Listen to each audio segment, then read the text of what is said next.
Hey, good morning.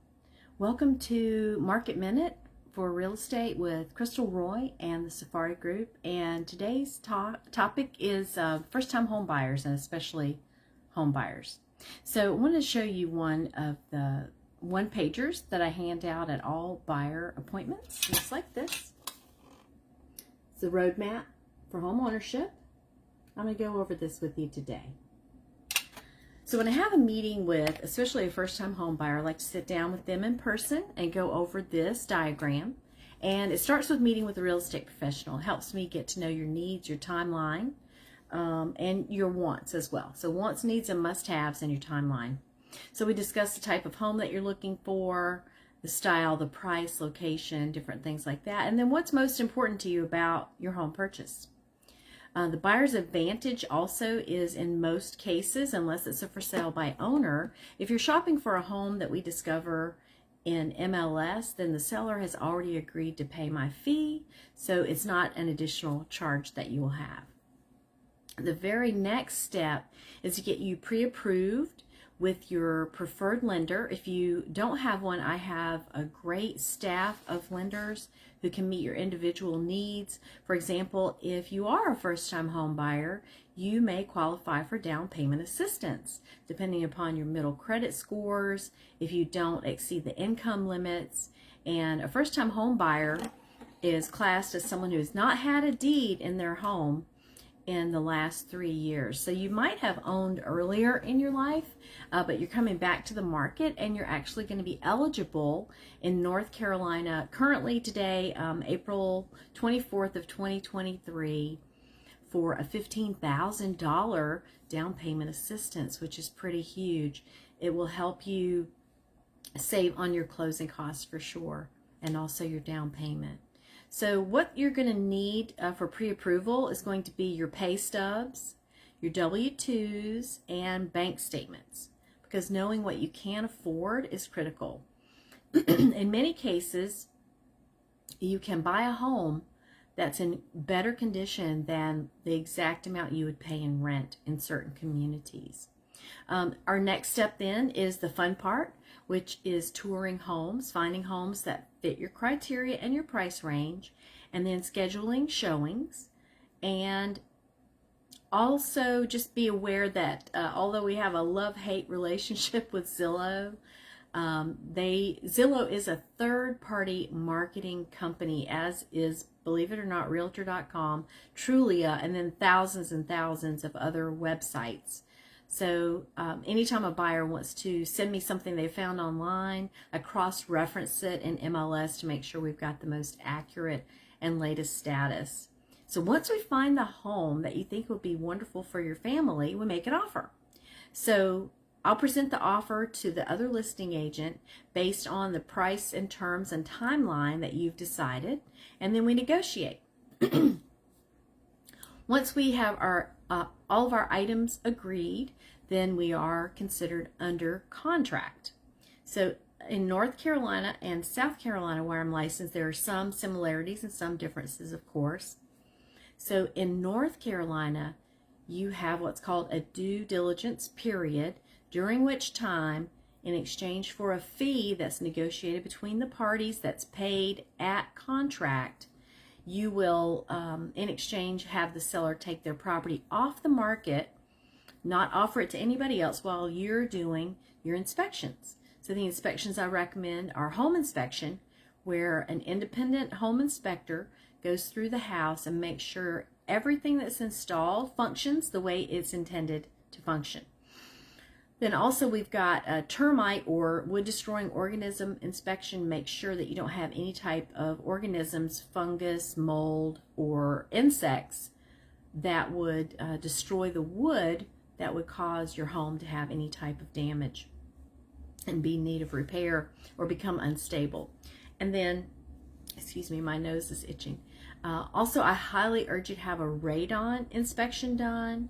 That is the evaluation of the air inside the home over about 3 days to make sure that there aren't high levels of radon in the home, because high levels of radon can cause you to actually develop lung cancer. It's actually the number one cause of lung cancer above smoking.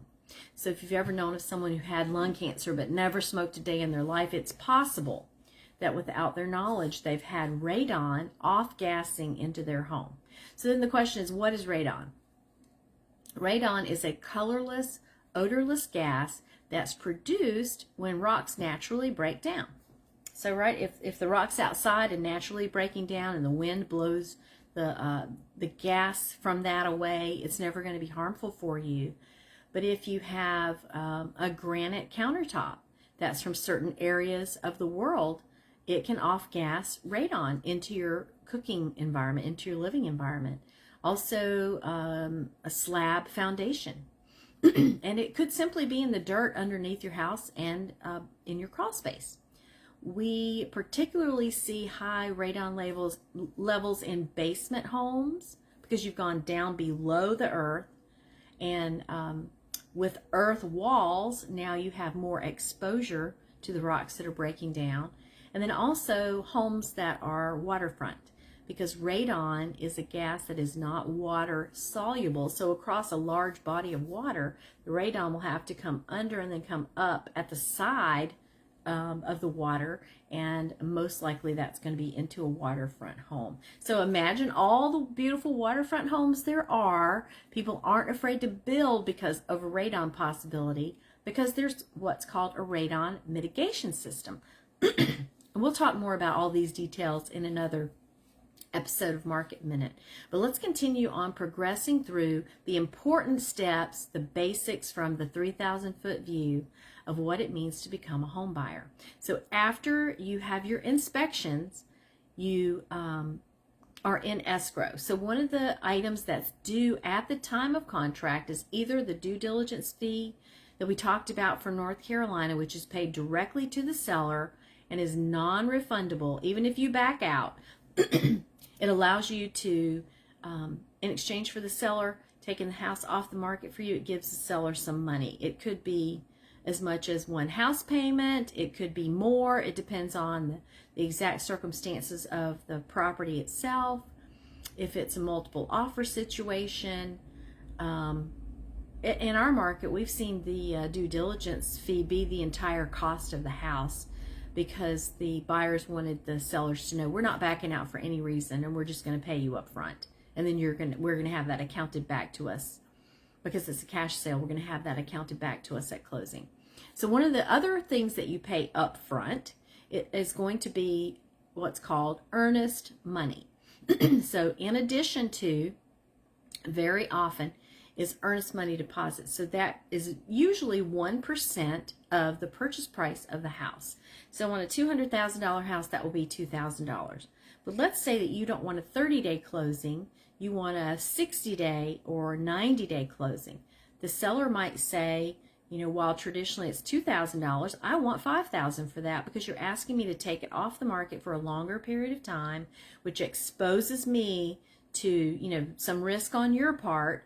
So I want more money to be put on deposit at the closing attorney's office for your closing.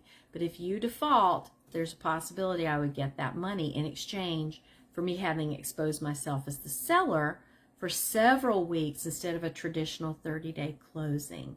So all of these items are negotiated independently of each other with and between buyers and sellers. So those are a couple of the monies that you pay to the closing attorney's trust fund and then to the seller. A couple of other fees up front are going to be within the 30 days or just before closing. You're going to have an appraisal that you must pay for before closing. Could run, depending upon the market and the time frame and your location, between $500 to $1,000. And then you'll also pay for your home inspections. Any inspections you'll pay before closing, because those are independent contractors who are performing a service for you at that time. So you're going to pay for that at the time the service is provided. There could be also a survey that you would want ordered. You can pay for that at closing, or you could pay for that at the time the service is provided. Now, moving on from being in escrow, where you've already gone under contract, you've done all of your inspections and you're working behind the scenes with the lender to get your loan processed and in order. The final details would be to order the appraisal and to make sure that the house appraises at or above sales price. The next step, once everything is clear, you've got a clear to close from your lender. You've provided all the details in terms of those documents that I mentioned earlier, the W-2s, bank statements, pay stubs, things like that. Then you go to closing. So this is a transfer of any down payment that you need to bring from your own resources, or if you're eligible for down payment assistance, that's provided from the state of North Carolina to promote home ownership. And that's where we usually go to an attorney, and we have a closing at an attorney's office where you'll pay your final closing costs. So if you have any questions about any of these details, meeting with the real estate professional, getting pre-approved, searching for homes, making an offer, negotiation and going under contract, being in escrow or under contract, the final details or closing, I would love to help you with any of that.